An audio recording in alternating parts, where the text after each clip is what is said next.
Hello, I'm Amanda, and in this second part of building up to processing some trauma, I'm going to move again because that sun keeps moving. Some trauma that has unlocked itself from my trauma cupboard since receiving my autism diagnosis. I'm trying to educate myself on emotional intelligence, which I'm not good at, and start off by looking at defense mechanisms. And now I'm looking at trauma coping strategies. Is that what this is? Let me just have a look. See, coping skills. And so coping skills when life gets a bit tough, how do we cope? What's usual? And the reason I'm making this video is because I'm trying to teach myself this stuff. I'm trying to learn it intellectually because intellectualization is one of my defense mechanisms, coping strategies. I put it into everything. It's literally my one tool I try to apply to everything I can because that's what I do at this point in time. And through my Googling, I found some tips, these handy lifestyle blogs that give you tips of, how to deal with things and cope when you're in a stressful situation. And I thought, well, a fairly neutral place to start this conversation about, things that might end up being traumatic is to start with a very simple thing, and that's overstimulation. Because becoming overstimulated is something that as an autistic person, it's very easy to do. You can tick that box and achieve it without any effort at all. I can literally just go and get some milk from the shop and be overstimulated. So I'm starting at the very, entry level, and I'm looking at blogs, everyday lifestyle blogs, and how they're telling the masses, if you like, how to deal with or manage their overstimulation. So you're overstimulated, you're neurotypical person, I'm assuming that's what they're thinking they're talking to, but it doesn't ban you if you're not, but these are their 15 tips. So I thought I'd go through them and reflect on them. So the first one is know that you're not alone. So when you're overstimulated, the first thing you're supposed to do to help calm yourself and cope is to know that you're not alone. Now, I'm sorry, but as an autistic person who's also a loner, I'm losing my words thinking about that. The last thing I want to do if I'm in the supermarket trying to cope with the overstimulation and the car park and the traffic and the noise and the lights is to think, don't worry, Amanda, you're not alone. I know I'm not alone. That's what's giving me the overstimulation problem partly. So that won't work for me. Second one, understand what is happening in your body. Good theory. I have no idea.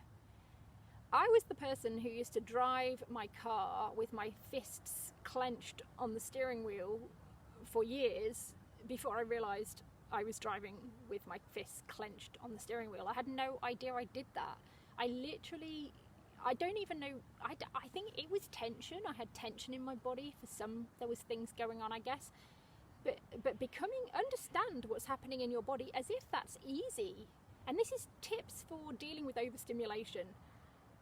That's not available to me. That one's not for me. Number 3, don't compare yourself to others who are not as sensitive. If you know anything about autism, it's that it's having an accurate sense of yourself is not a thing. That might be incorrect. Okay, for me as an autistic person, I thought I knew myself very well. Got to this age, made good choices. I reckon I have, got my life together. I thought, yeah, I've got this thing down pat. But it turns out that when it comes to my self-knowledge, it's kind of lacking. I've got big holes. So don't compare yourself to others who are not as sensitive. Well, firstly, I don't compare myself to others anyway. I'm not interested in others in that way. But secondly, to be able to discern others who are not as sensitive, to be able to say, right, there's all these people here, they're as sensitive as me, they're not, they're different. I can't do that. I don't know how to do that.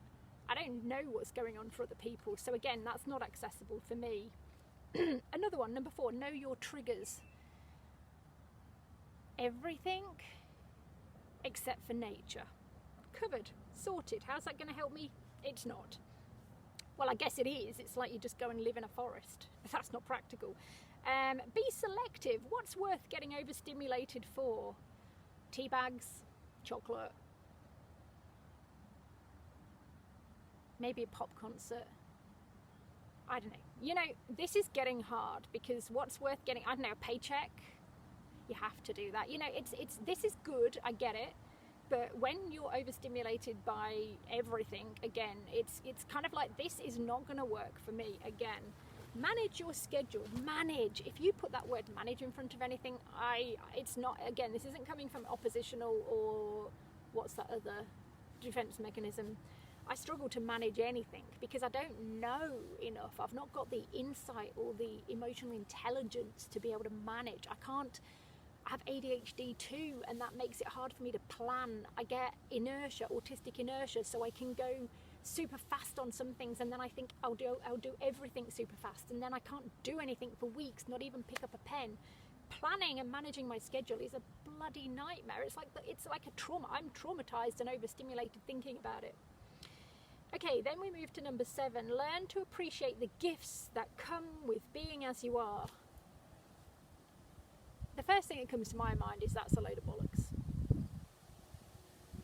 I have gifts. I like myself.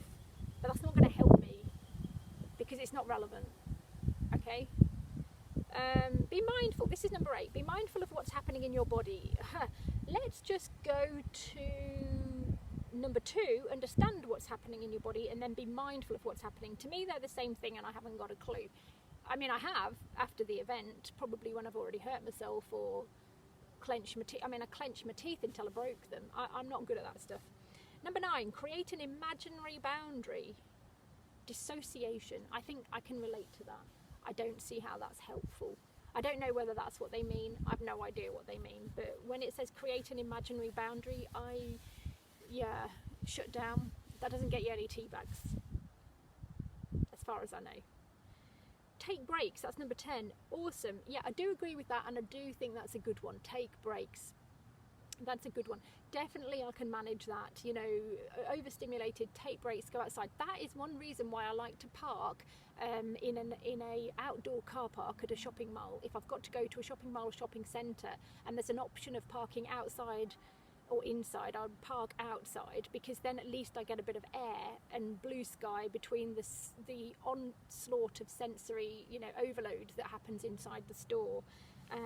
It's another reason why I prefer to, if I'm going to shop, I prefer to shop in streets rather than shopping centres, etc, etc. So take a break, I get. Well, so I've got 1 pretty much out of this so far. 11, block out lots of time to be alone. Natural born winner at that one. So let's say that's 2 for me. Sleep is number 12.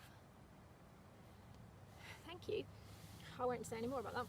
Exercise is number 13. I love me some exercise, I do, but again, it doesn't get you many tea bags. Although, I must say, I could walk to the shops and then I've done that and then I can... Actually, that's a good one. I think I'm going to adopt that as my strategy. So, thank you. I'll put that one in the bag. 14. Control sights, sounds, smells. Now, this is something I can do at home. So yes, managing the environment I can control is a good one. So you know, reducing, having light bulbs and light fittings that you can turn down, you can turn off, putting side lamps on, you know, not being over perfumed, having space between things, I can do that. So I agree, that's a good one as well. And even creating like a micro environment. So for example, at work, you know, I've started taking headphones in sometimes so that I can, you know, just create my own little universe at my desk. Having my desk with some stuff, a screensaver that's relaxing, things like, yeah, I agree, that's a good one, and that's accessible to me. And the other one, blocking out time for self-care. This is borderline for me, I would say, because I agree it's a good thing. I think it's something I need to do, but I have to be very intentional and planned on it, because it's not something that, while routine comes easy to me to a point, although I do get thrown out of my routine quite easily when things trigger me, which is something I'm heading to next. Blocking out time for self-care, I find that when life gets stressful, when I become overstimulated and, you know, too much so that I'm almost ill with it, self-care is the first thing that I send out the window. It's the first thing that I let go of, in favour of more maladaptive, I suppose, coping strategies, such as just eating a bag of lollies, sitting in bed, blocking people out and not talking to them, that kind of thing. So that definitely is another thing that I can do as a self-development note to work on. So basically, going down this coping with life overstimulation tips, 15 things there that people can access. There has actually been maybe 5 or so on there that I can relate to and access in some way. But it's again, what I'm finding as an autistic person is that maybe this is the reason why self-help books have never really done it for me. That the majority of tips that are on there that seem, oh my God, that looks so good, that's so useful, they increase my trauma. And I say trauma intentionally because when you go for help and you try something that apparently helps lots of people and it doesn't help you, that can be a traumatizing and isolating experience. And for me, it is a traumatizing and isolating experience. It just reminds me of all the ways where that normal things don't work for me. So it kind of makes me feel even more disabled, I guess. That said, I'll give it the due. They do know something. So I'm going to pretty much leave it at that, but I've been starting to then go one on from that and look at coping strategies and skills and things that are, and how they're set up in the world. So, for example, emotion focus coping skills and problem focus coping skills, and then have a reflection of how, whether there's any of these that I've been naturally gravitating to. And the idea there is, again, so that if there's something I've naturally got to while being blindfolded to my own self, then there's something there, and that something is either adaptive or maladaptive. If it's maladaptive, I want to leave it behind while thanking it for its place on my journey. If it's adaptive, I want to strengthen it and make it more dominant in my life. In any case, it would be helpful for me to maybe learn at least 1 or 2 more other strategies if they're available to me, so that I have a bigger suite of options to go to and don't have to be trauma bonded, for want of a better phrase, to one particular coping strategy. So to leave it on these, the emotion focused coping skills as a sort of overview that seem to be around are things like exercise, self-care like taking a bath, giving yourself a pep talk, and meditating. So out of those 4, meditating and giving myself a pep talk, I must say, have had limited use for me so far. I find it hard once I start talking and thinking about things, or trying to think about not thinking. It makes things worse because I have a problem with overthinking. Taking a bath and exercising seem to be the way I can go. So trying to transfer some of that emotional energy into a more self-caring realm or self-development realm.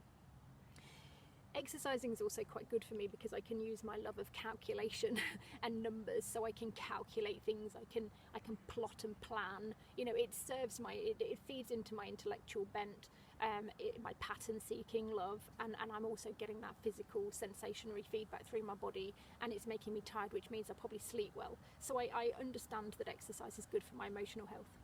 Problem-focused coping skills, things like work on managing time, ask for support, establish healthy boundaries, create a to-do list.